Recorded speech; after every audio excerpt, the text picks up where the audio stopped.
Right now. Right now. Right now. Right now. Right now. Right now. Right now. Right now. Right now. Because it's time to right now. Right now. Right now. Right now. Right now. Right now. Right now. Right now. Right now. Right now. Right now. Because it's time to right now. Right now. Right now. Right now. Right now. Right now. Right now. Right now. Right now. Right now. Right now. Because it's time to right now. Right now. Right now. Right now. Right now. Right now. All right, and we are live, coming at you with another daily writing sesh. We're going a little earlier on in the day, where today I'm going to be working on the third draft of Scarecrow. So if you're wanting to come join along, see just what a third draft looks like as I do a live reading and a line edit. I am on a crazy, trippy chapter, a dream within a dream within a dream. Or is it a dream? So we're going to see. We'll see just what we can accomplish. By the way, if you're new, welcome. I'm Kaufman, a daily writing streamer, fantasy author, and dragon enthusiast on a mission to help you with finishing your stories. So let's get into it. Feel free to come join along, or if you want to throw out ideas, you're more than welcome to. And as you can see, I've already got my setup right here.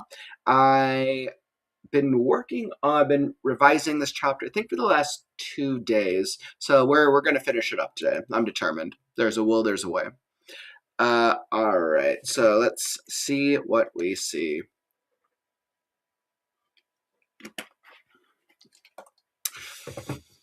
Where were our heroes last? So Scarecrow and his friends escaped the village of cannibals, only to be washed away downstream down a river.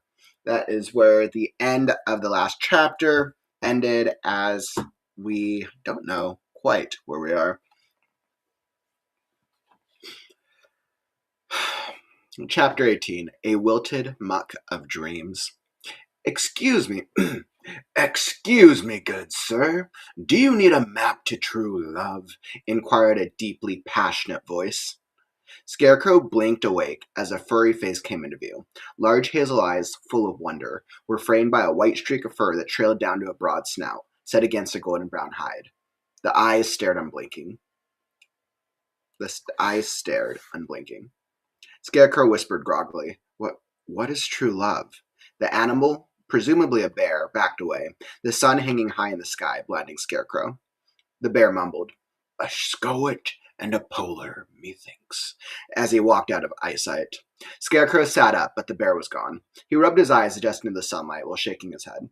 A golden field full of lush crops, fruits, and vegetables spread out before him. Creator's beasts moved about in the distance, while scarecrows, creators, walked through the fields. He rubbed his eyes again, uncertain if the figures in the distance were changing or if it was just his blurry vision. Where was he? Pebble, Mr. Crow, he called out, his voice echoing endlessly in cascading frequency. He tried to make sense of his surroundings. I was like, I don't think we need this. He tried to make sense of his surroundings. The beautiful sun-filled sky, the beautiful sunny sky, without a hint of cloud, made him feel relieved, as if it were a perfect day. He took a deep breath, attempting to recall how he got here.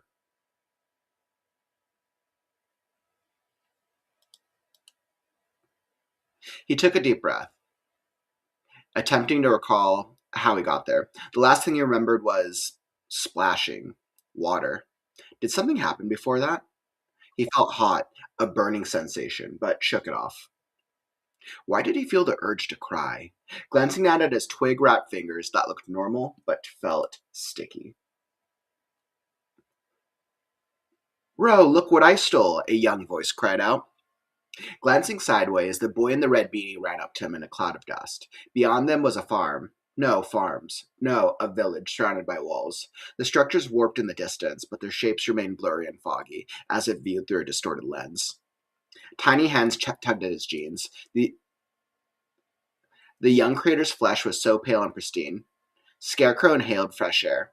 Everything felt simple. Laughter erupted from his throat.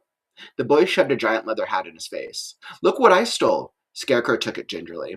The hat looked like it had been crafted with leather and wood, but was stitched together with straw. The brim was rough against his fingers. Why did it feel familiar? He plopped it on his head as shivers tingled down his straw spine. The boy giggled. Scarecrow grabbed the boy by the shoulder and winked. It's a magic hat. I can. But he forgot what else to say, as if the words eluded him. Cawing, chirping, and hooting sounded off in the distance. Glancing over his shoulder, a tree the size of the world stood high, rising above the clouds. Was that always there? Scarecrow began as he turned back to the boy in the red beanie. But only empty clothes was grasped in his hands. Gasping, he dropped the clothes and backed away. The sky darkened as clouds swirled. The crater's beasts roared in the distance, creating a cacophony of thunder, causing him to look around. Rain pelted him from the sky in a torrential downpour. You! Help! Cried out the boy's voice. Looking down, the boy was on the ground in tattered clothing, being dragged away. Scarecrow reached out to grab the young creator, but the boy rolled over in a pool of his own blood. The boy looked up, blood splattering everywhere, his face a blood-drenched skull, its mouth dark and bottomless. Scarecrow stumbled back. Those eyes followed him, piercing every straw, twig, and stuffing of his being. You failed.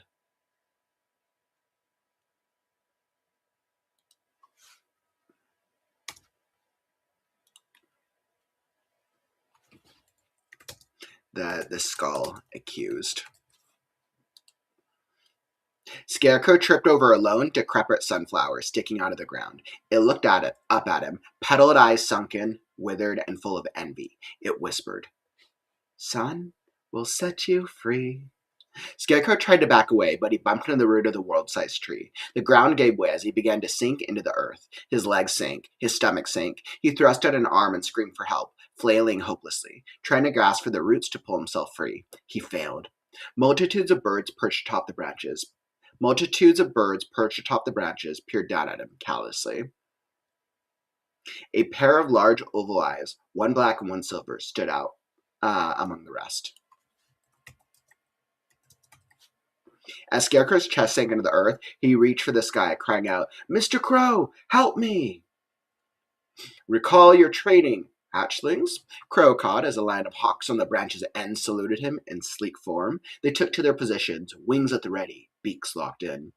"Birds of prey, we refuse," he directed to the opposing branch, a line of fizzlebirds at the ready, feathers glowing with the majestic ember hues of their volcanic upbringing. Crow glanced over his shoulder at a place of importance. The very air was fuzzy, as if distorted through a scope. With the furrowed wing, he smacked his head. "No nonsense!" Chest puffed out, he redirected his gaze to the flocks before him. "Ready up, fledglings!" Jays interspersed with sparrows, while owls held steady above the stony ones. Birds of all sizes and natures lined up amongst the branches, while the younglings, those unable to take to the air, watched from within the nest's hollow. "One goal, one flock, one destiny!" he cawed, his resolute shrill carrying near and far. "One goal," echoed the hawks. "One flock," echoed the doves. And the rest of the words echoed, becoming lost to a singular howl that pierced the night sky. Morning haze, afternoon sun, light source indeterminate. Crow turned as the sun replaced the moon, replaced the stars, replaced by a sky of nothing but the void. Thousands of eyes blinked in the darkness. The eyes stared back at him. Eyes were the window, the answer, the key, the solution, salvation. Far below, an eye called out, "Mr. Crow, help me!" Crow closed his eyes, shaking his head.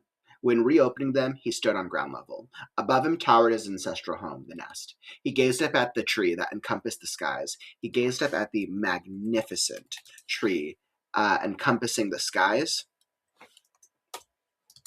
Encompassing the skies, the clouds, and the stars above. Something irked him. Worms, hunger, death. Before him, a bear, one of those despicable land dwellers, stumbled across the dirt, confused. The bear trudged past him, mumbling land dweller nonsense, and out of sight. Before Crow could take flight, he was tackled by a wolf. Claws tore at his chest. He cawed helplessly. Smoke clung to the air as the world became the void once more. Pain, agony, disgrace. His innards sprayed out as the wolf tore him to shreds. Crow opened his beak, nibbling on whatever he could get a hold of. Sustenance was survival. Pain was fleeting eye of time's disgrace. Pain was the eye of disgrace. Pain disgraced eyes. He sank into the earth, escaped the pain. A low-pitched giggle echoed in the endless voice. In the endless void. And he found himself humming an oft-forgotten melody. Sets you free, he gargled to his eyes above as the ground overtook him completely. She plummeted through the air, preparing herself for the inevitable. Fly, pixie, a warm voice echoed from above. Spark you! She spat, bracing for impact and smashing into a thick, freezing substance that oozed everywhere. Her legs, cloak, arms, and neck were sucked into the earth. She fought tirelessly. The greater the struggle, the more she sank. A low-pitched giggle hung in the air like a distant melody, but try as she might to look around, nothing greeted her. To her dying breath, I am! Her words gargled as a thick, murky substance filled her lungs. And, Tag, you're it, the warm voice shouted, his hand on her shoulder. Glancing down at her brother's emerald green sausage fingers, she giggled. She didn't giggle. Pebble sat atop a ledge overlooking a city full of life, topped by a picturesque, cloudless, sunny sky, as a breeze graced her cheek. Stretching her arms wide, brought about a yawn as she leaned forward to take in the view. Voices rose from the robust city full of life in the streets below. Machinery roared in the distance with the lull of blasts, drums, and muttering.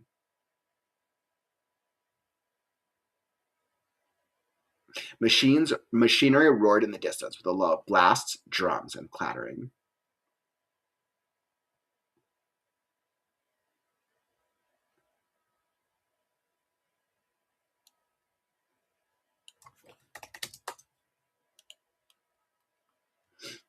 I'm not playing yet, dum-dum. Pebble readjusted. Her wings were still comfortable, despite the awkwardness of the stone ledge they were perched upon. A mop of unruly golden luminescent hair poked out of his hood as he peered over the ledge. Despite his features hidden by the ethereal cloak, she pictured a face cut from stone, with an expression to scare even that of a sand rabbit.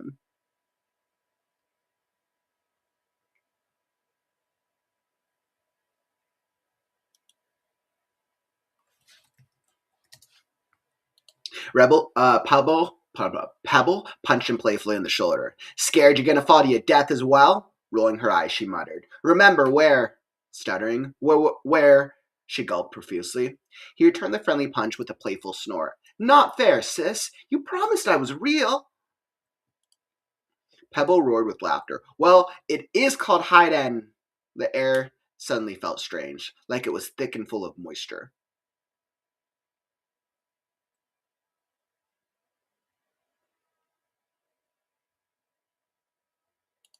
Let's see. The air suddenly felt strange, thick and moist, even uncomfortable. Wait, are you? Pebble turned to her brother.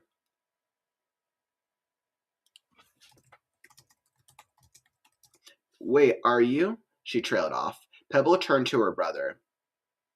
Gone. In his place. Let's go here. Let's do that. Wait, are you? She trailed off. Let's make this. Wait, She trailed off. Pebble turned to her brother. Gone. In his place, a bear, thrice her size, with amber eyes and parchment pointed at the sky. You see that? He asked, his voice thick with enthusiasm. Let's make this. Enthusiasm. Yuck. The bear's look begged her to follow her gaze. The bear's look begged her to follow his gaze. That is true love, he roared with fury. Pebble shrieked and punched him in the nose. She hopped to her feet, hands spread, and wobbled on the edge, but maintained her balance. Looking back to the bear, Pebble shrieked and punched him in the nose. She hopped to her feet, hands spread wide, and wobbled on the edge, but maintained her balance. Looking back, the bear was gone, replaced by a miniature rag doll. We don't need rag. Replaced by a miniature doll, shaped in her exact likeness.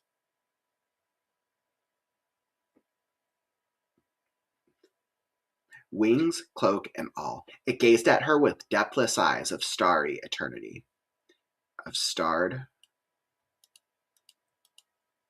It gazed at her with depthless eyes of starred eternity. No, I like starry better. It gazed at her with depthless eyes of starry eternity. It winked and whispered. with depthless eyes of starry eternity. Yep. It winked and whispered, I love you. Time's eternity, little pixie.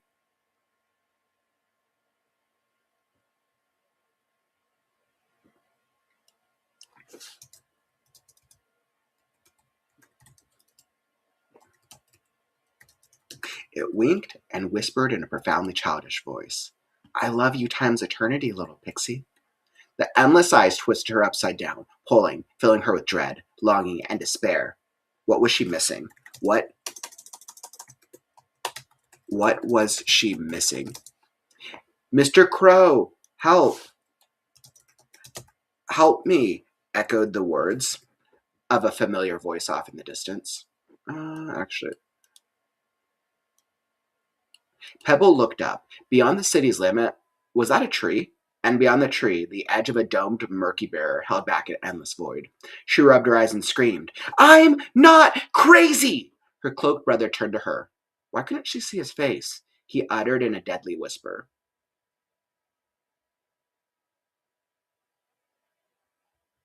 She rubbed her eyes and screamed, I'm not crazy. Her cloaked brother, sitting beside her once more, turned sideways. Why couldn't she see his face? He uttered in a deadly whisper. You're worse than crazy, with added inflection. Sis? Pebble shook her head. She had to keep the terror at bay.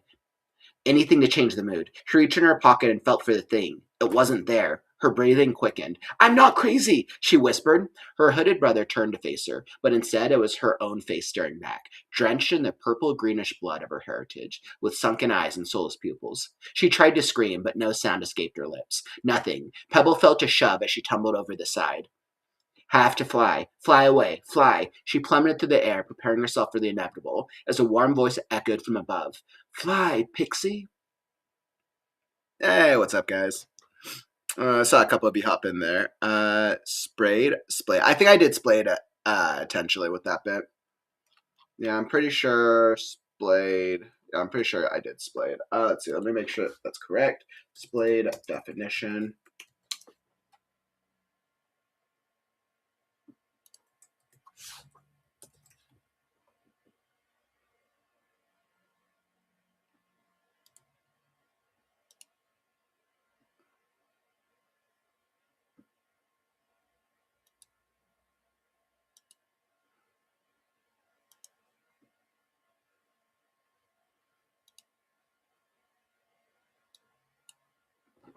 No, I think I used sprayed then.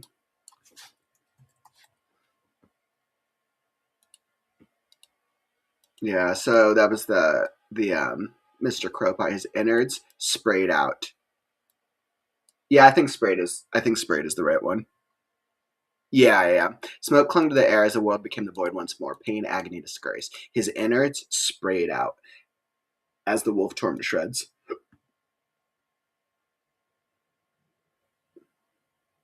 Yeah, I think I used sprayed. I think sprayed's the right one. Let's see. And then is the word what supposed to be there?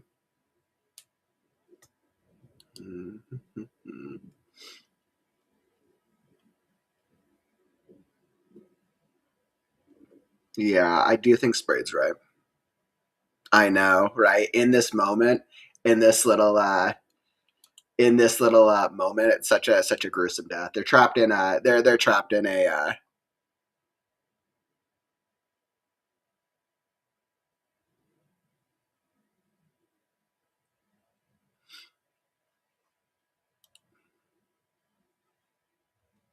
Hey, what's up, Miranda? Welcome, my friend. Hope all is well with ya. And the word what's supposed to times infinity. I know. Then we went back to or is that the pixie part? I love you times infinity. Little pixie. I love you times eternity. Little pixie.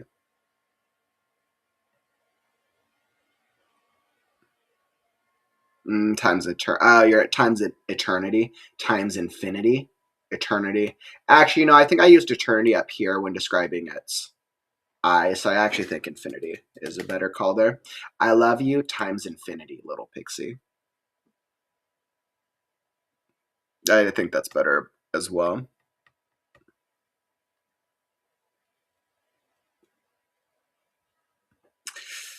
All right, so let's see. We just wrapped up Pebble's little section. She plumbed through the air, preparing herself for the inevitable.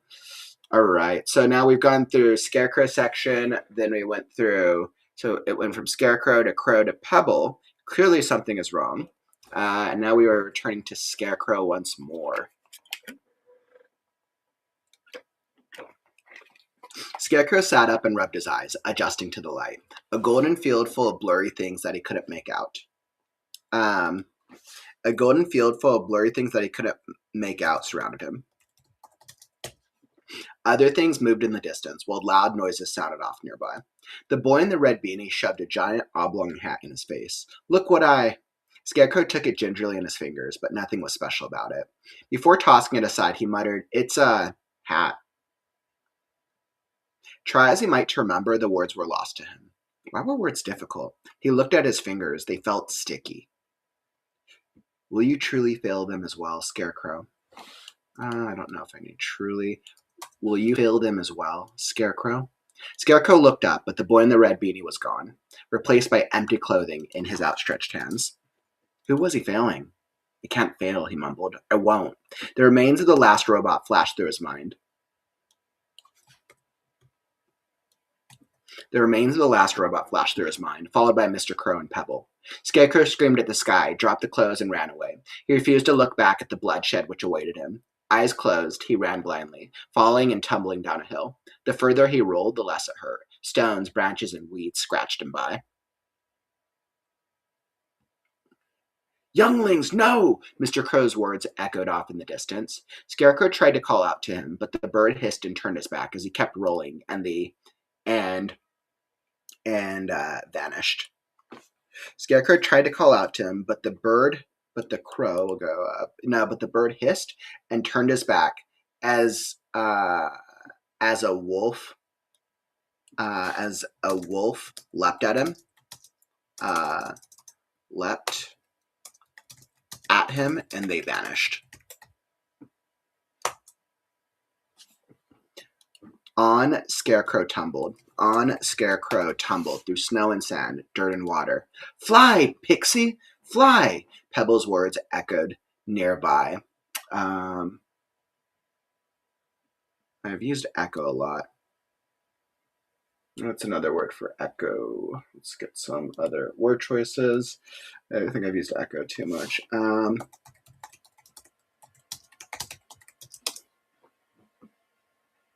Thanks so much, Mama. I appreciate that. Hey, what's up, Angel? Dropping by before you're heading to bed. Much later for you. We're early afternoon over here. Very much appreciated, Momo. Much appreciated, my friend. I try.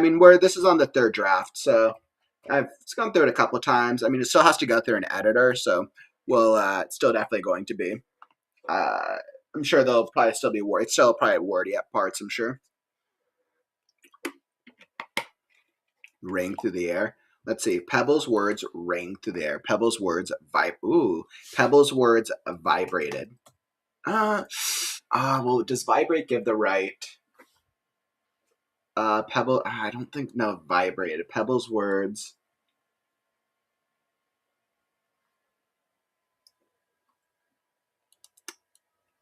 Reverberated.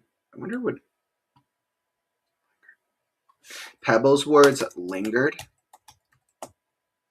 Pebble's words lingered nearby, and I say a distant memory. Pebble's words lingered nearby. Let's make this one sentence. Pebble's words lingered in the air, Pebble's words lingered in the air, like a haunting memory, like a haunting memory. As she plummeted, Pebble's words lingered in there as she plummeted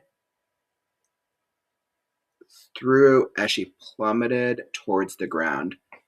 as she plummeted towards the earth, swinging wildly at nothing. Yeah, I think that's fly, Pixie, fly. Pebble's words lingered in the air like a haunting memory as she plummeted towards the earth, swinging wildly at nothing. Yeah, I think I like that. As Scarecrow tumbled through thick and thin, time felt like it slowed down around him, so he screamed, "Pebble!" How? As Scarecrow tumbled through thick and thin. Oh, that's right. I remember asking myself this when on my last draft, I'm like, all right, can you, so that moment that you have in movies, right, where like time slows down, obviously you can do that visually, but in a book, if you say time slows down, can you do it for a moment of action, almost metaphorically? I remember I went back and forth on this quite a number of times. As Scarecrow tumbled through thick and thin, time felt like it slowed down around him. So he screamed, "Pebble!" Her name echo. There we go. I keep wanting to use echo apparently. The distant. Her name bounced. Her name bounced away.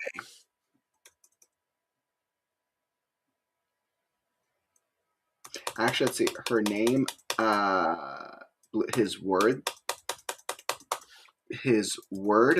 blew away. Reverberating into the distant recesses, into the recesses of the fog,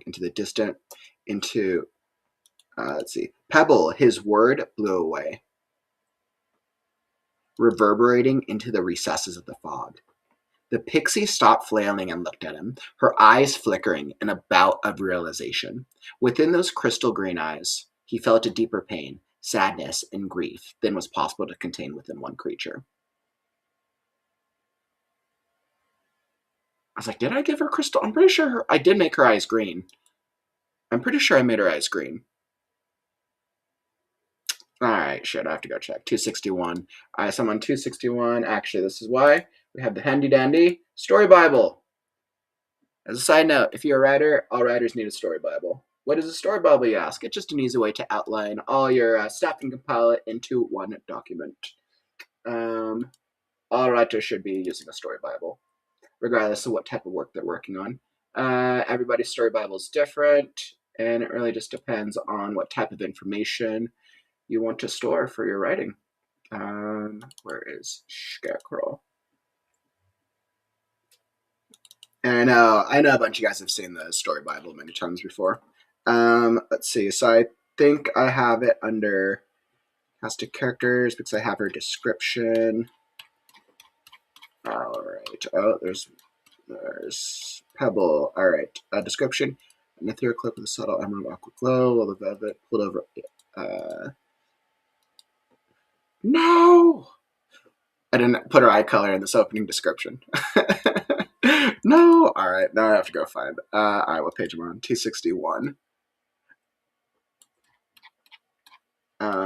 Pebble's introduction chapter.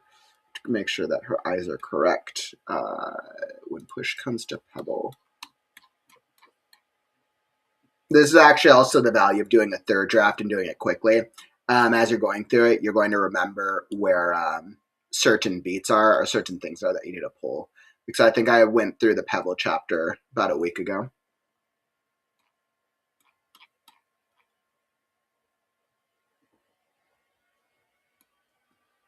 All right, here's the Pebble.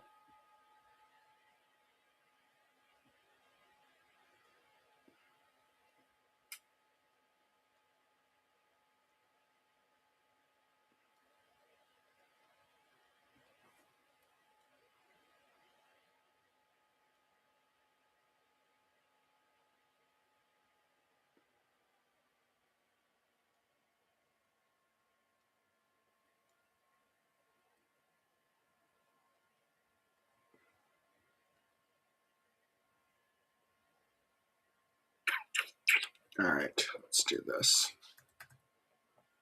I only have eyes 101 times in this book.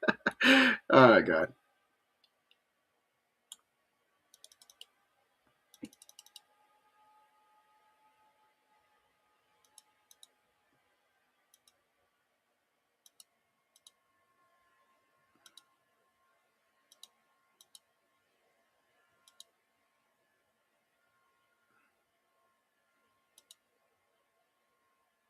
was like, I realized I don't think I describe her. I know I describe her eye color at a point. Her ember green. All right, it was literally there, and I just read right over it. It was right here, and I read right over it. She said, pointing to her ember green eyes. And this is why you make sure to take various notes in your story Bible, so that you don't waste time having to do something. Emerald green eyes. Oh man, that cracks me up. No way, that's not emerald. Ember green. Ember green eyes. All right. All right. Now back to where we're at. Where were we at? Chapter 20.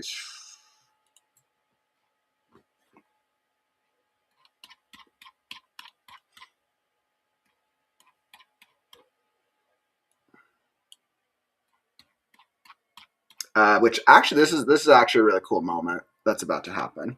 All right, so we have Scarecrow is tumbling down a hill. He tried to run away. He's tumbling down a hill. As he was tumbling, he saw Mr. Crow fly in. He tried to speak to Mr. Crow, but Mr. Crow basically ignored him and then got attacked by a wolf and rolled away. Let's see. On, Scarecrow tumbled through snow and sand during... Oh, wait, actually, let me check comments. It's actually reverberated against the recesses of the fog, becoming lost. That is actually a good...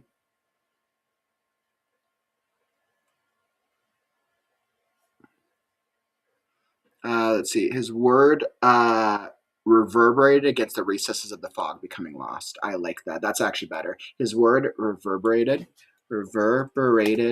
against the recesses of the fog, becoming lost.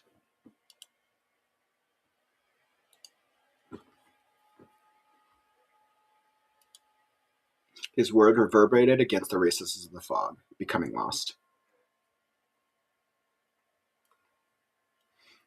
Yep, that sounds better.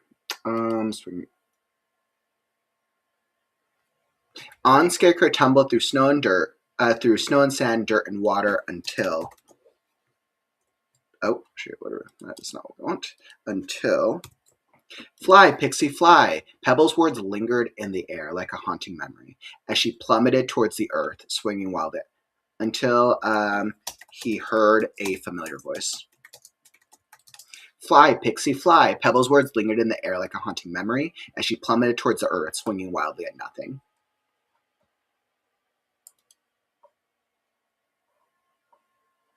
Yeah, that's good. I mean, yeah, so it sounds like, and I think I've seen your description, your character descriptions as well. I think you've shared those 30 questions before, which is actually really cool.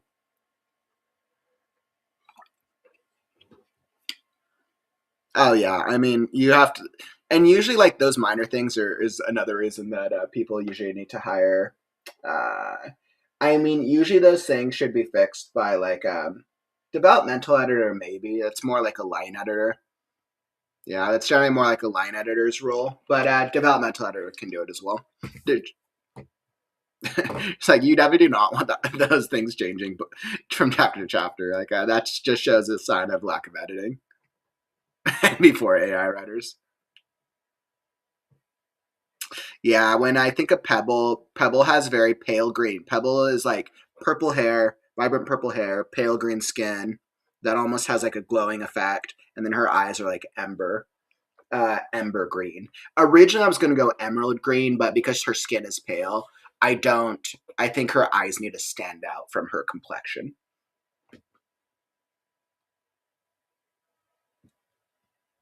Yeah, I think that's a really good alliteration. As Scarecrow tumbled through thick and thin, time felt like it slowed down around him, so he screamed. Pebble! His word reverberated against the recesses of the fog, becoming lost. The pixie stopped flailing and looked at him, her eyes flickering in about...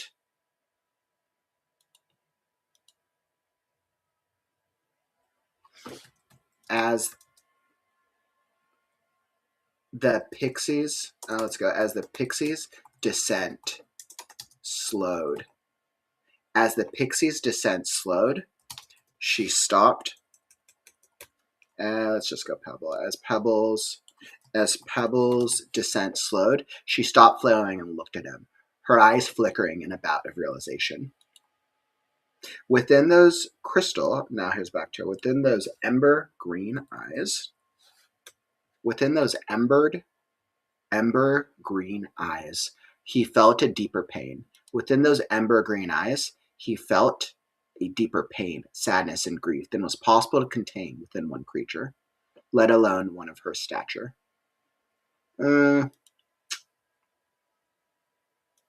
Within such a small,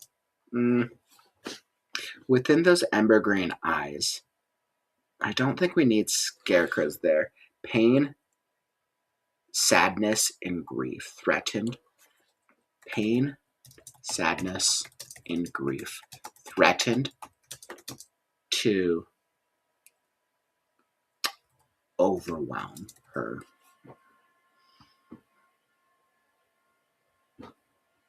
No! Hey, what's up, Whites here? Thanks for the heads up. Last writing session 2025. Woo! I forgot to change it. My bad. I was like, all right, we're just going to stay at the last writing session 2025 on Twitch. Just, it's kind of funny.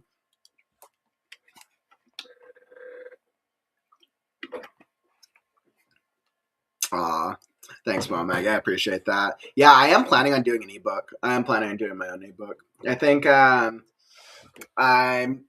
definitely going to try to figure out what the right character voices are. It's part of doing the third draft as well, is helping me figure out what the right character voices are for each of the characters. The professional audiobook narrators, generally, you're able to distinguish each character. They're able to distinguish each character with certain tone changes, and I want it to be professional. 2026 is going to be the year of epic change.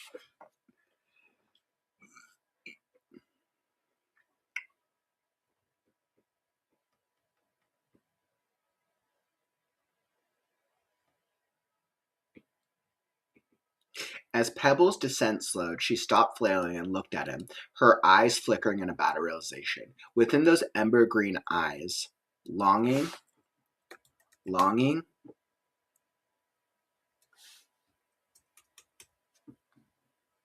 despair, let's just go 2 descriptions, longing and despair, threatened to, within those ember green eyes, longing and despair reflected back at him, reflected back.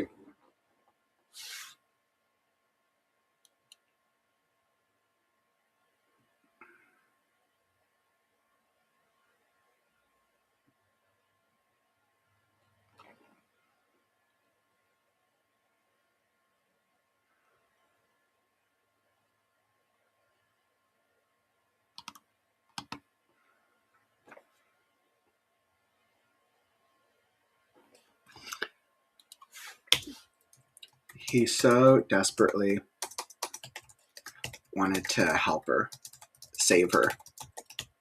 He so desperately wanted to help her, save her even, but what could he do? He was just a scarecrow.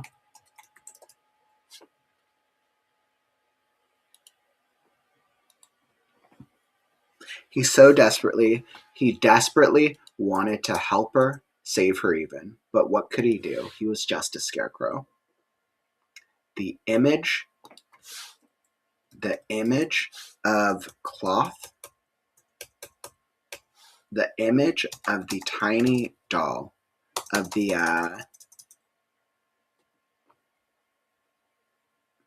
image of the animate doll cloth being burned alive. Cloth being burnt, smiling while being burned alive, flashed through his mind.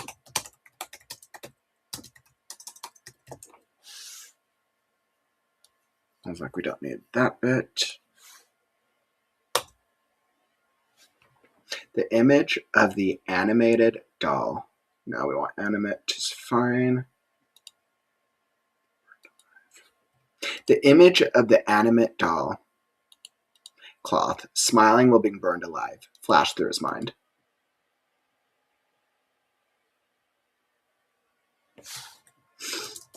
The last robot's head. The last robot's lifeless head rolling to the floor.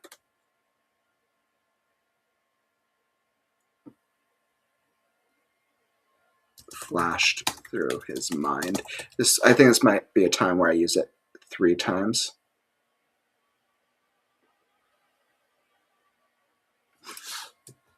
The boy and the red beanie.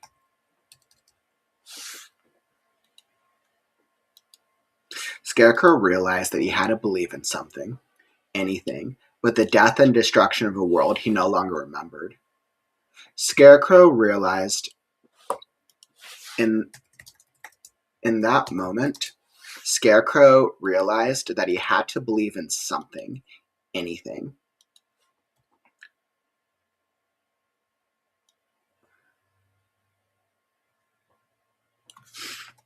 Otherwise, the death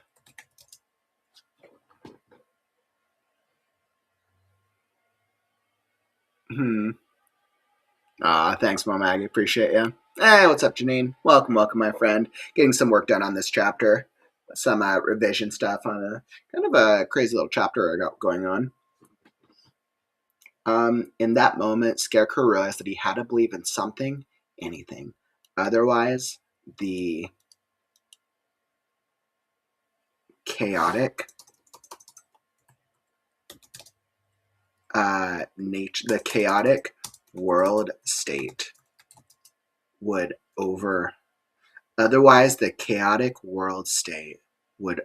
eventually overwhelm him.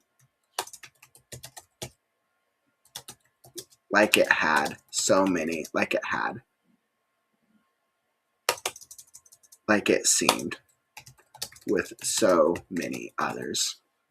In that moment, Scarecrow realized that he had to believe in something, anything. Otherwise, the chaotic world state would eventually overwhelm him, like it seemed with so many others.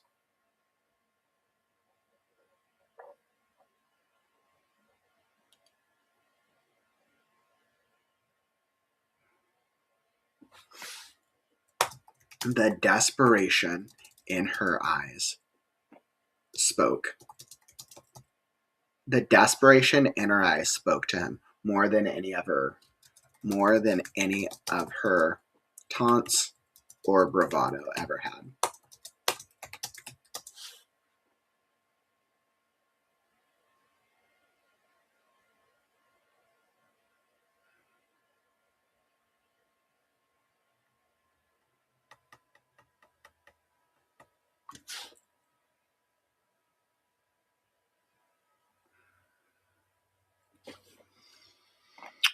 All right, does this moment work?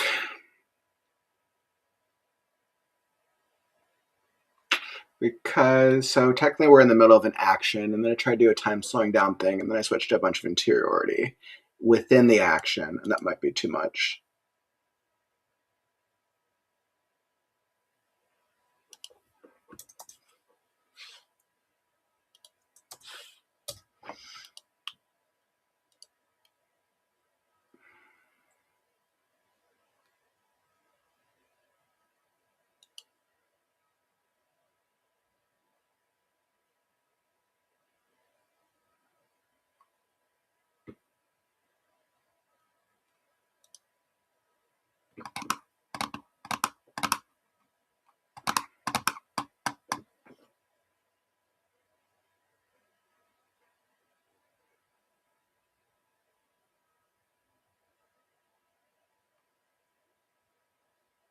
All right, so I'm trying to see if this works about the pain of never-ending cuts. This isn't clear. The desperation in her eyes spoke to him more than any of her taunts or bravado ever had. Despite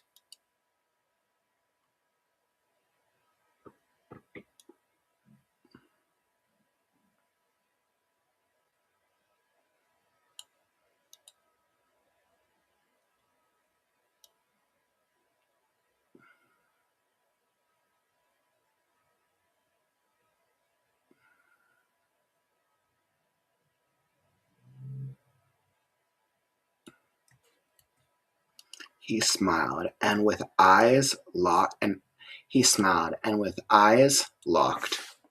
whispered, "Friend."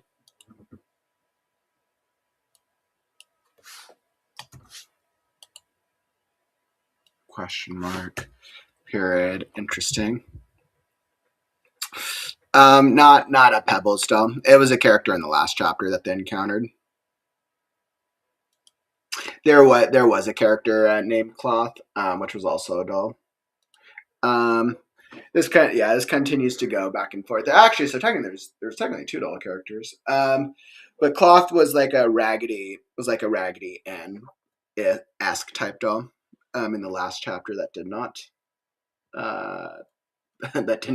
end very well for this character. Mm-hmm. Yeah, exactly.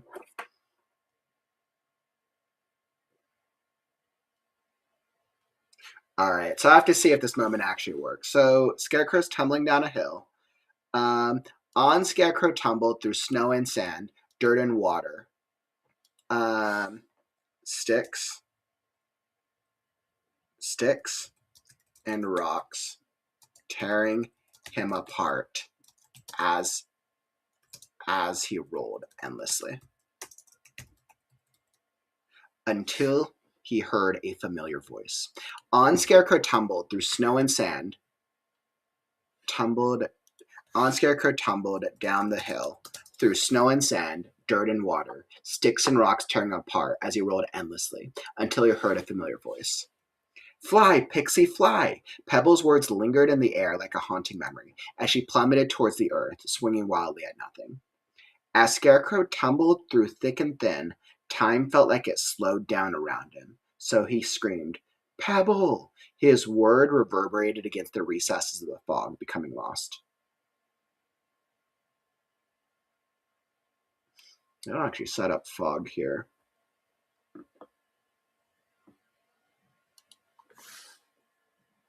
Let's go dirt and fog. All right. As Scarecrow tumbled through thick and thin, time felt like it slowed down. As Scarecrow kept spiraling, as Scarecrow kept rolling, time felt like it slowed down momentarily around him. Time felt like it slowed down momentarily around him as he reached out for Pebble. As he reached out for the pixie. As he reached towards the pixie. "Pebble!" His word reverberated against the recesses of the fog, becoming lost. As Pebble's descent slowed, she stopped flailing and looked at him, her eyes flickering in a bad realization. Within those ember-green eyes, longing and despair reflected back. He desperately wanted to help her, save her even, but what could he do? He was just a scarecrow. The image of the animate doll Cloth, smiling while being burned alive, flashed through his mind. The last robot's lifeless head rolling to the floor flashed through his mind. The boy, actually we can fix this. The images of death. Images of death flashed through his mind. Images of death flashed through his mind. Cloth, smiling while being burned alive. And I think we can actually make these fragments now. Cloth, smiling while being burned alive. The last robot's lifeless head rolling to the floor, devoid of light. The last robot's head rolling to the floor, devoid of light. The boy in the red beanie. In that moment, Scarecrow realized he had to believe in something. In that moment, Scarecrow realized he had to believe in something, anything. Otherwise, the chaotic world state would eventually overwhelm him, like it seemed to do like it seemed to do so with, like it seemed to do so, like it seemed to accomplish with so many others. Like it seemed to accomplish with so many others.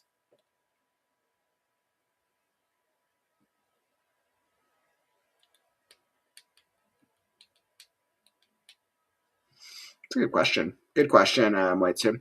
His word reverberated against the recesses of the fog. Like that's a good, yeah, that's a good question. Can a sound reverberate? Can a sound reverberate?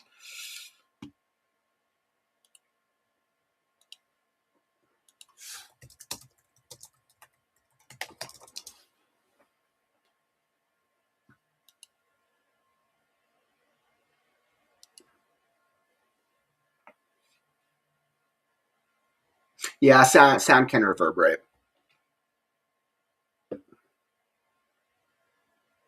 Yeah, sound can reverberate, so I think that works. Gas. You're right. It's not about the sound reverberating. You're asking, can it reverberate off a gas? I don't know. Let's see. Let me throw this in here. Let's see what.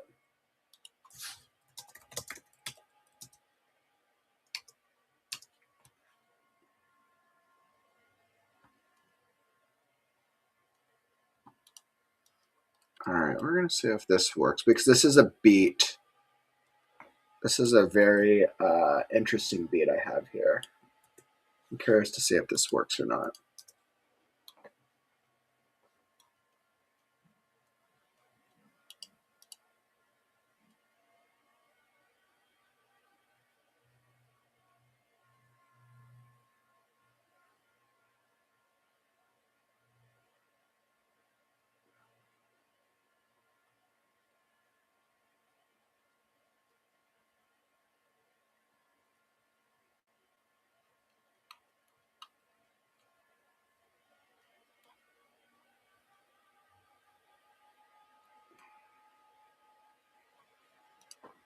Yeah, I was like, I don't think I need. Scarecrow tumbled down the hill through snow and sand, dirt and fog.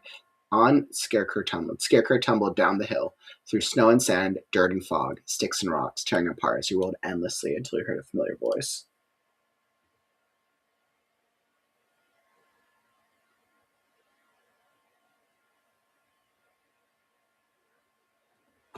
Scarecrow tumbled down the hill through snow and sand, dirt and fog, sticks and rocks tearing him apart as he rolled. Sticks and rocks tearing him apart until he heard a familiar voice.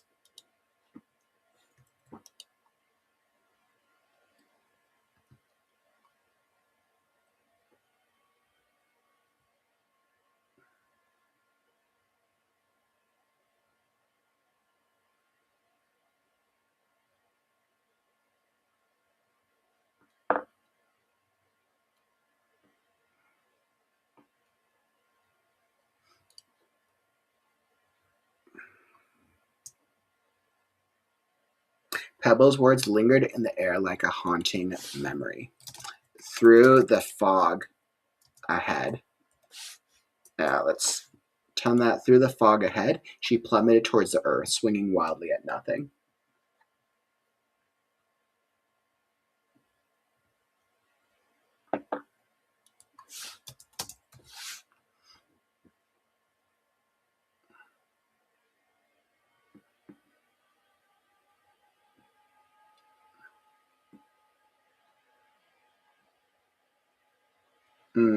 Makes sense. So you're just saying it can't reverberate off of fog.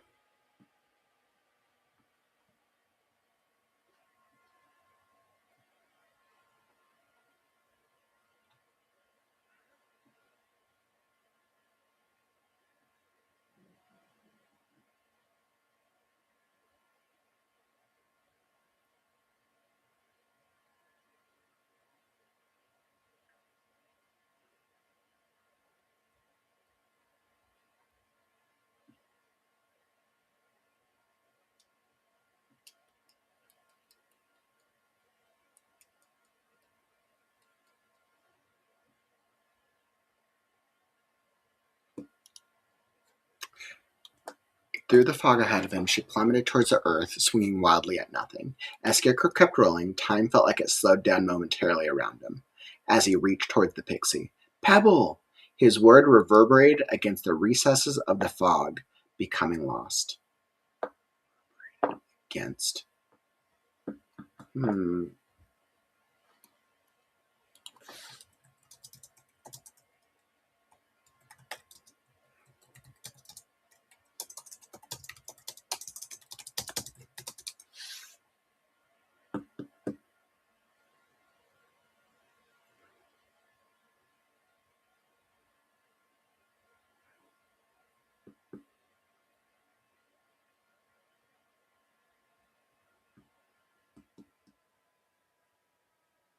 Yeah, I mean, I think logistically, White's here, I agree with you, but I think it's his word reverberate against the recesses of the fog. I think.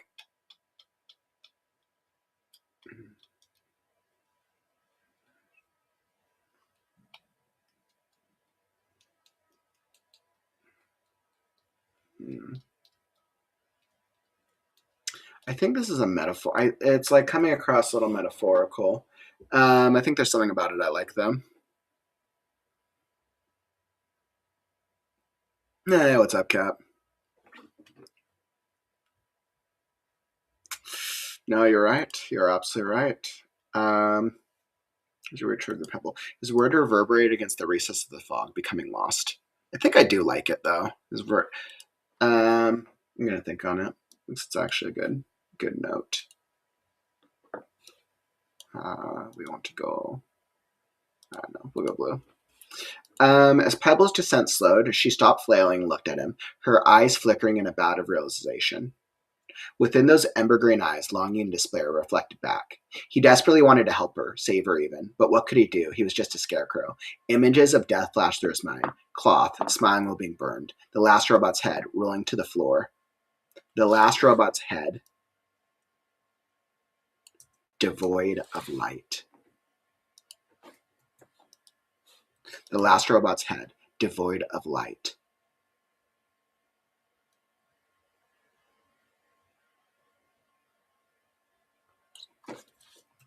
Creators being slaughtered by the first demon.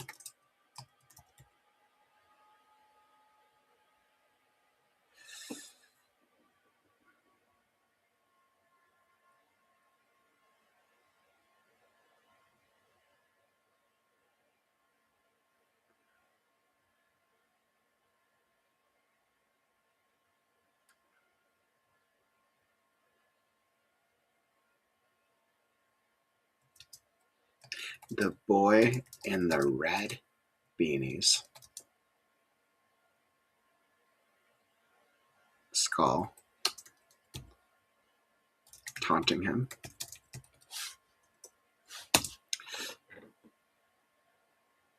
He desperately wanted to help her, save her even, but what could he do? He was just a scarecrow. Images of death flashed through his mind. Cloth, smiling while being burned. The last robot's head, devoid of light. Creators being slaughtered by the first demons. Craze by the first demon. Slaughtered by the first demon. We'll keep it like that. The boy in the red beanie, skull, taunting him. In that moment, Scarecrow realized he had to believe in something, anything.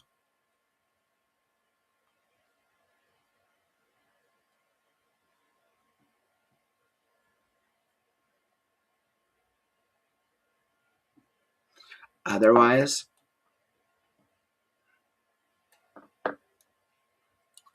the chaos would swallow him, like it had so many others in the lands of the lost.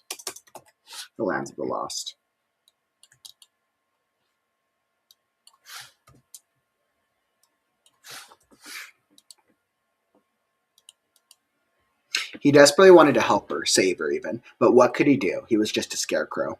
Images of death flashed through his mind. Cloth, smiling while being burned. The last robot's head, devoid of light. Creators being slaughtered. Creators being slaughtered. Animals being annihilated.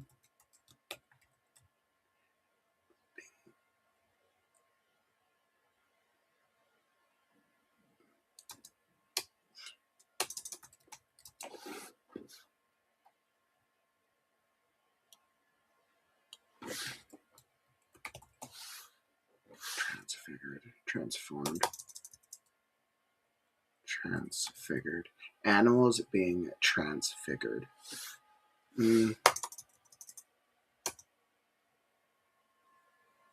Transform. Creators being slaughtered, animals being transformed. The boy in the red beanie skull taunting him. In that moment, the Scarecrow realized he had to believe in something, anything. Otherwise, the chaos would swallow him like it had so many others in the lands of the last. The desperation in her eyes spoke to him more than any of her taunts or bravado ever had. He smiled and with eyes locked, whispered, "Friend."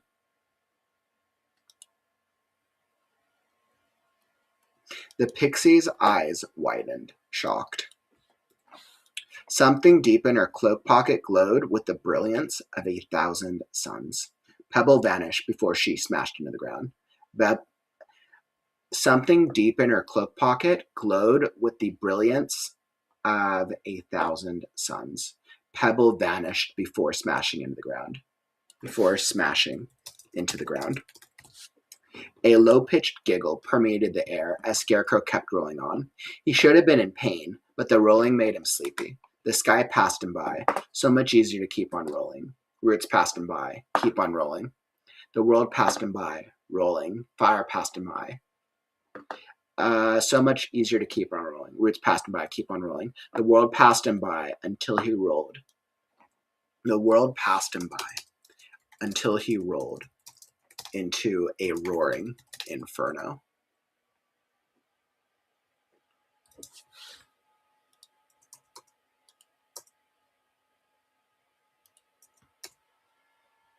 Pebble gasped for air and flailed about in a thick, watery substance, trying to regain her bearings. Her arms and legs burned, but she refused to scream, which resulted in more thrashing. "Burn you!" she spat at the sky. Her foot kicked against the ground, which led to the realization she had bumped into a rock. Her foot kicked the ground.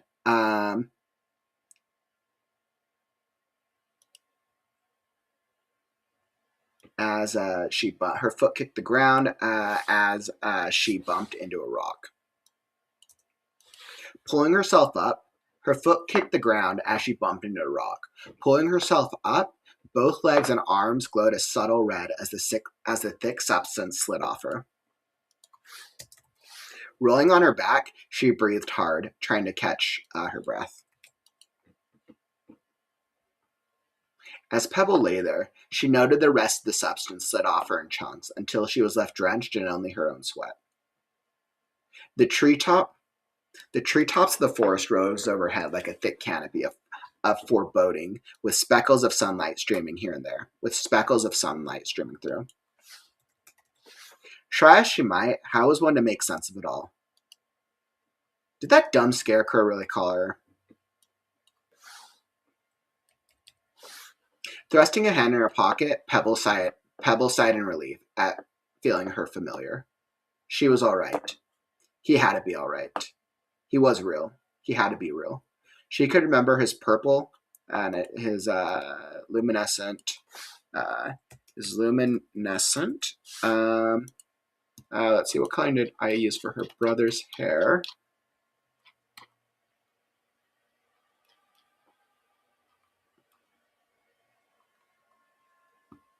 Golden luminescent hair.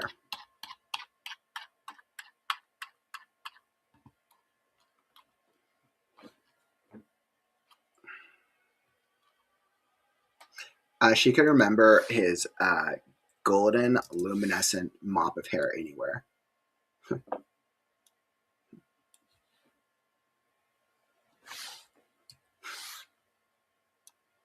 Only a sand rabbit styled. Only sand rabbits styled it like that. Right? The memories, only sand rabbit styled it like that, right?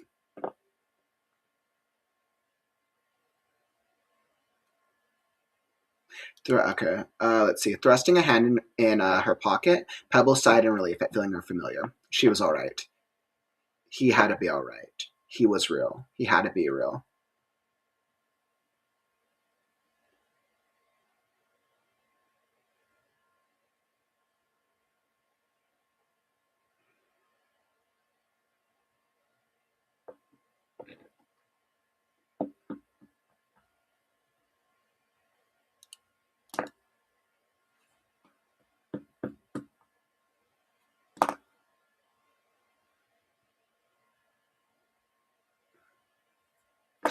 Alright. Thrusting a hand in her pocket, Pebble sighed in relief at feeling her familiar. She was alright.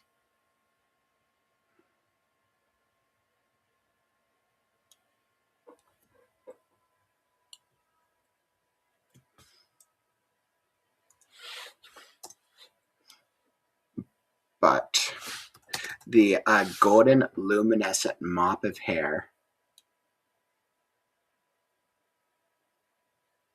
but the figure's golden luminescent mop of hair stood out in her mind. Only sand rabbits styled it like that, right?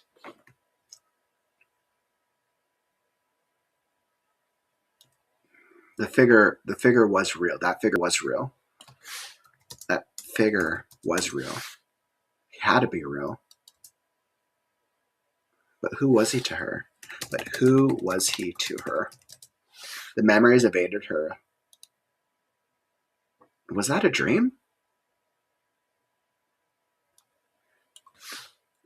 And was that a dream? She felt herself quickly. She should be dead. She felt herself. She patted herself down. Confused. If it were a dream, she'd be dead. Smacking her face, Pebble screamed at the sky, "I hate you!" Sitting up and looking around proved that they were in the middle of a giant lake of muck. Whatever water source Birdbrain had crash landed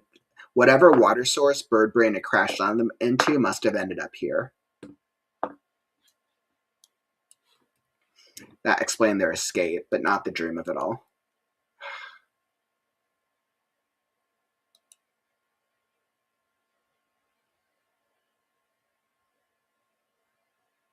Had that really been a dream?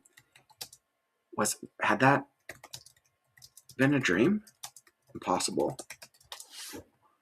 She punched a fist into the muck, wincing at the burning sensation. As the sludge dripped off her fist.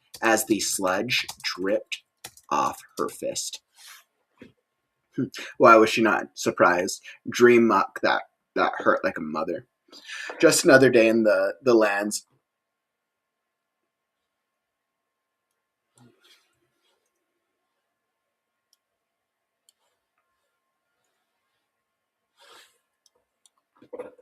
Just another day in the lands of wherever this place was. The crow floated unconscious nearby.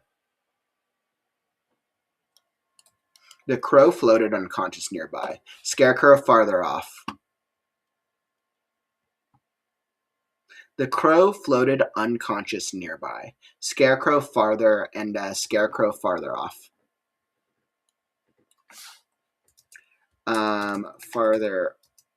Farther away. Scarecrow.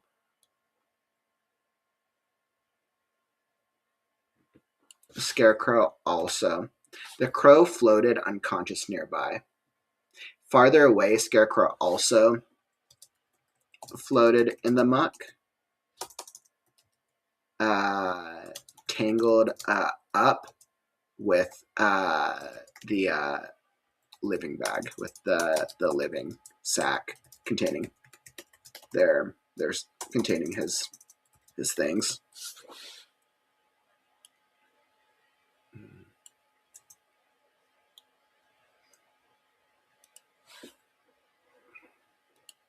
The ruby gemstone. She pounded her head. Or was the scarecrow more important? Brushing herself off, she rose to her feet and stretched, but not before smelling herself. Ew. Pebble to the rescue again. Why am I not? Pebble to the rescue again. Why am I not?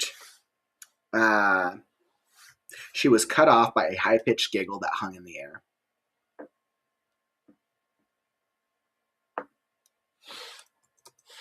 The noise sounded familiar. As she traced it to the source at the center of the lake, her eyes rested on another sparking flower. You gotta be kidding me.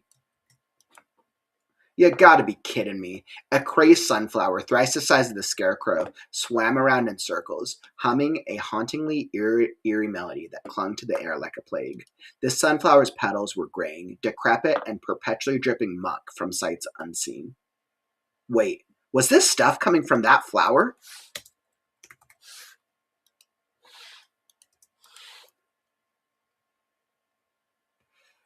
Trust no one, trust nothing, and tell not a soul. She groaned. She pounded a fist. She pounded her palm. She punched her palm. She punched her palm. Groaning. Where did I go?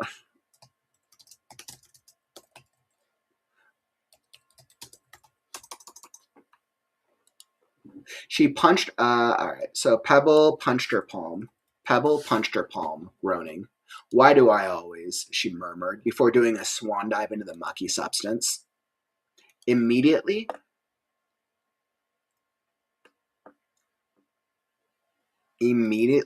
her entire body felt,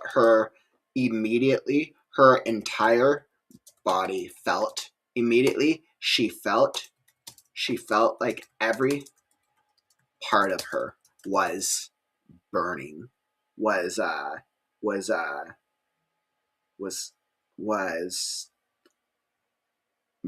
getting hotter, burning. Immediately, she felt like every part of her was getting hotter. Immediately, she felt like every part of her small frame was getting hotter, burning even. Gritting her teeth while fighting through the dull pain, the pixie swam. Immediately, she felt every part of her small frame grow hotter. Grating her teeth while fighting through the dull pain, the pixie swam. Each stroke increased. Each stroke increased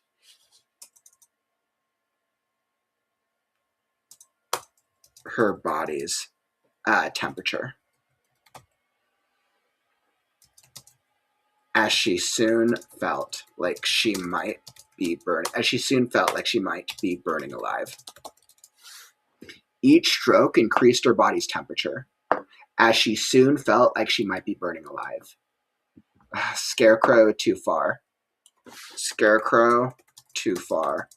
Bird brain close.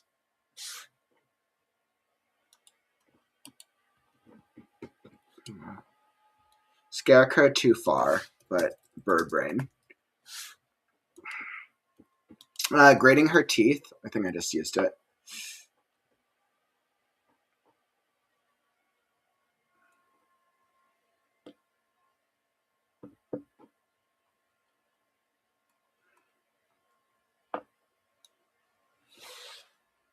No, that's actually better. The burning sensation rippled through her body vehemently.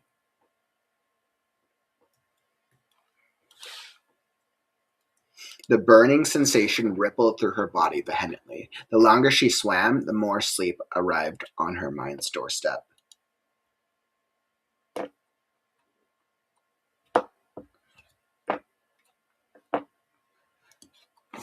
Bird too far away. The burning sensation rippled through her body vehemently. The longer she swam, the more sleep arrived on her mind's doorstep. Mid-arm stroke, Pebble smacked herself in the face and thrust a hand in her cloak's pocket. A cool wave washed over her body as a red, luminescent aura bordered her skin. An audible sigh escaped her lips, interrupted by the distant giggles of the dumb flower. Something bobbed into her, an animal skull that looked like it was once a bear's. Sucks to suck. Chucking it aside and letting go of her safety, the pain returned as she pushed on through the muck. You're a pixie, you're a pixie, you're the friggin' pixie. Instead of focusing on the throbbing pain, she sniffed the air, taking in the loathsome, rotting smell of who knows what. Pebble knew she had reached the crow when a low singing was heard. Pebble knew she had reached the crow, Pebble knew she had reached the crow, who was singing under his breath.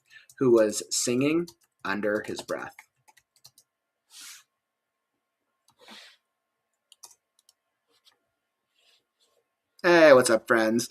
Heather in the house. Welcome, welcome. Appreciate you, my friend. Aroma. Welcome, welcome, welcome. You're totally all good.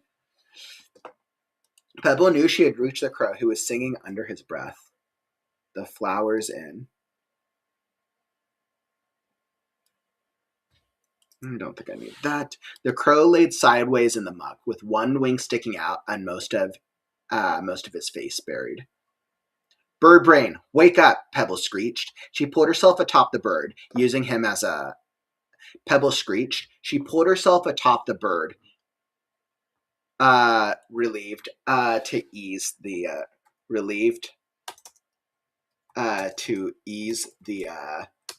burning sensation.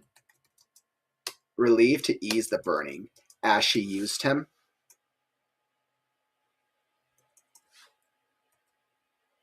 Used him like a float. Bird brain, wake up, Pebble screeched. She pulled herself atop the bird, relieved to ease the burning, as she used him like a float. Serves him right. The pixie finally managed to pull her entire frame atop the bird.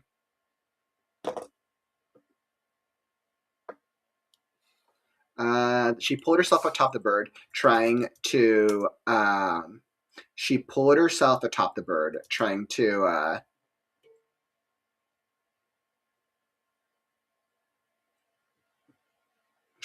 use him like a platform,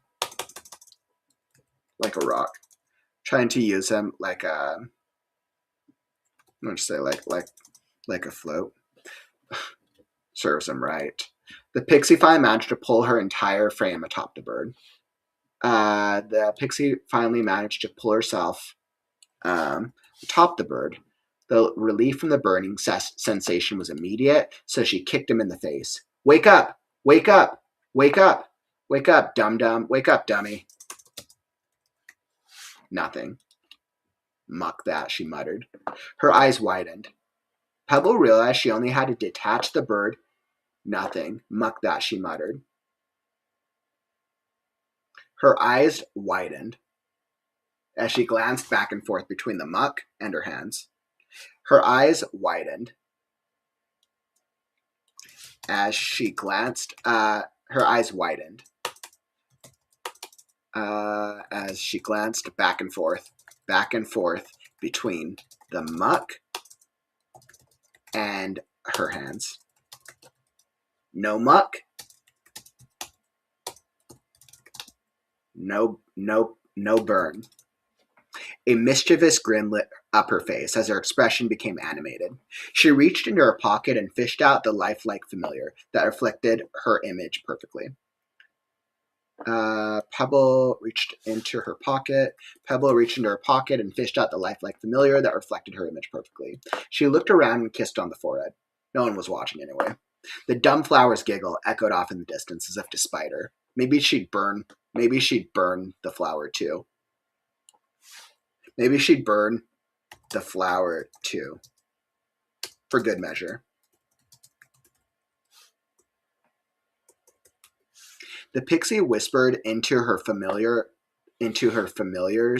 ear before pressing it against the crow's uncovered feathers.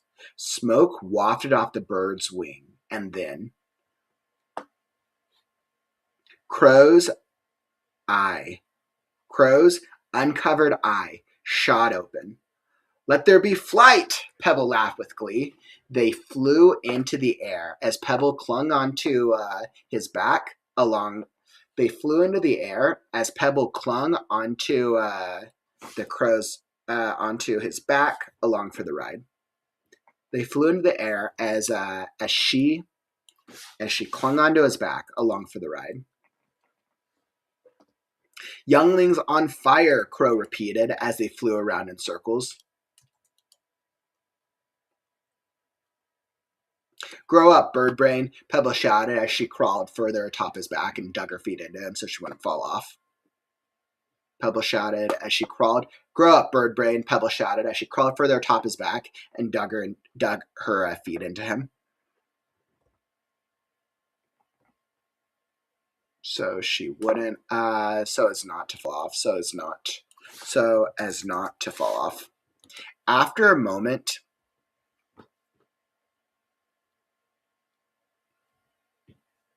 Heather, it sounds like you got a lot going on, especially if you're balancing all that. Good luck with that. It sounds like you're trying to get like that free time before your son gets back. After a moment of flying wildly about, the crow flapped steadily, peering over his shoulder at the pixie. Food speaks. If you want, I can kick you back down there to become dream plant food, Pebble threatened. If you want, I can kick you back down there. If you want, I can kick you back down there to become dream plant food. To become plant food. If you want, I can kick you back down there.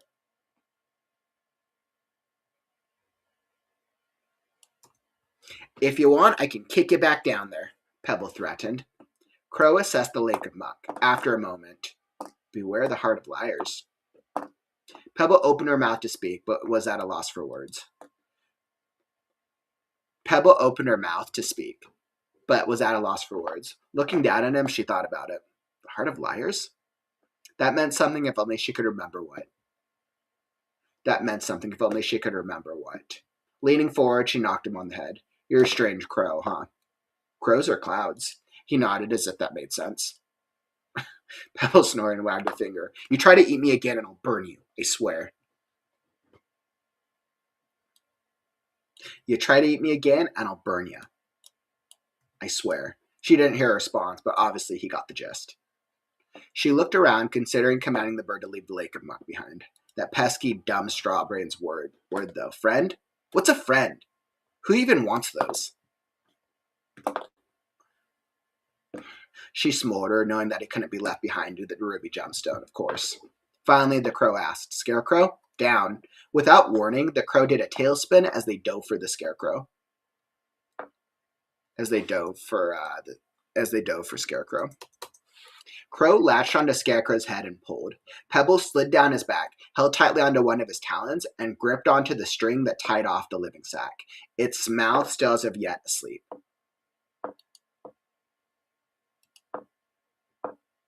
Luckily,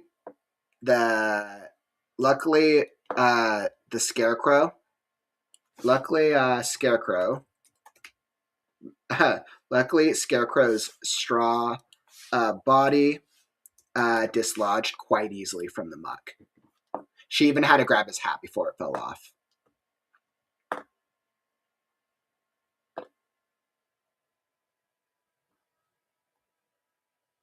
Crow latched onto Scarecrow's head and pulled. Pebble slid down his back, held tightly onto one of his talons, and gripped onto the string. Pebble slid down his back, held tightly onto one of his talons, and gripped onto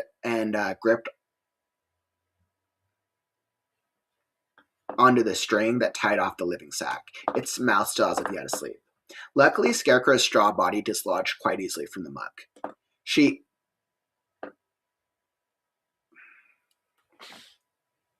even had to grab his hat. Make sure he's holding the thing. Does he do something with the hat?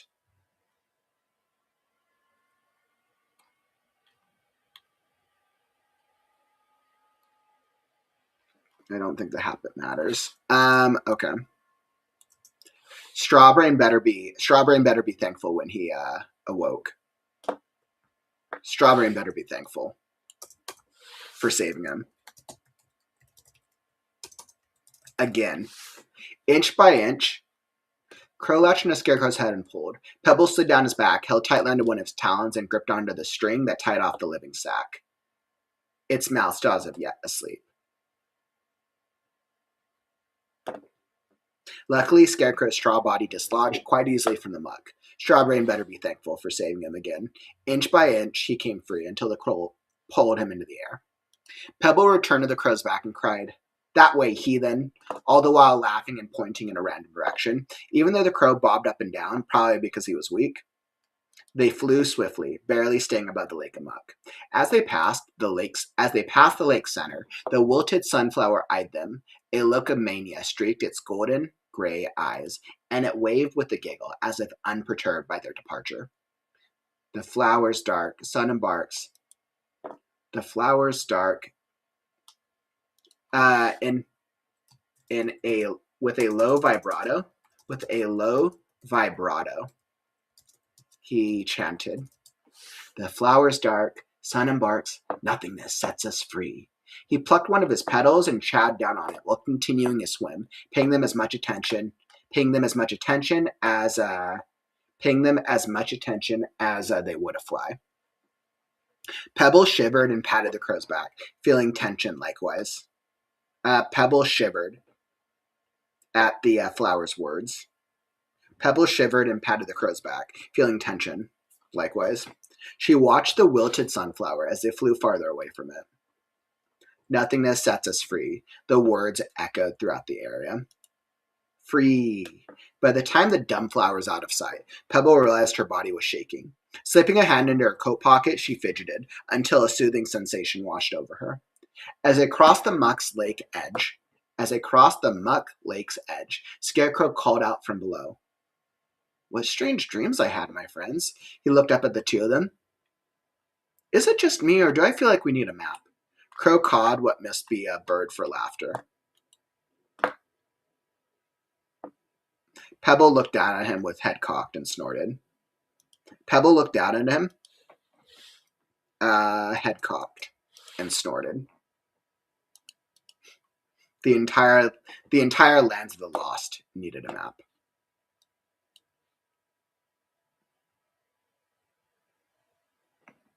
The entire lands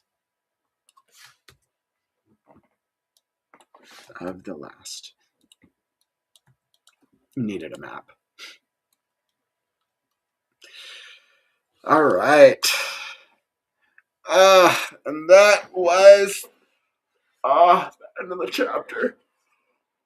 Oh, man. All right. I'm glad I was able to get to that chapter. There was a lot. It was interesting because a lot of the dream parts of it, I had to go back and fix up a little bit.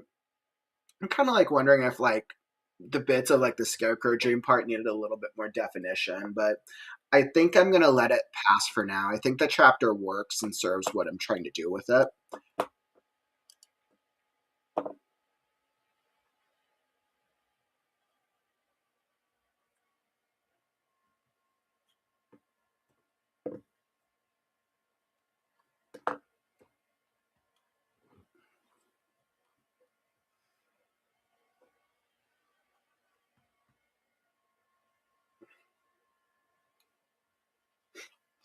What an interesting chapter. What an interesting chapter. It does a number of really interesting things. Does some fun world building. Does some things with Scarecrow. Shows us our first POVs of Pebble and Crow. I think this is a very good intermediary chapter for the craziness that's actually coming up ahead at the major story arc. So I'm pretty happy with it. I feel like it needs some tweaks still, but I'm gonna let it be for now. So awesome. Yeah, I feel pretty accomplished. I feel like we were able to get through. I feel like I was able to get through that chapter. I was really wanting to title it off. And tomorrow, so the next chapter is actually really heartwarming. The next chapter is very, very heartwarming, actually. I want to get to it now, but I got other stuff to do. So we'll stream tomorrow. What's today? Thursday. When will I stream tomorrow? Probably stream in the early afternoon again.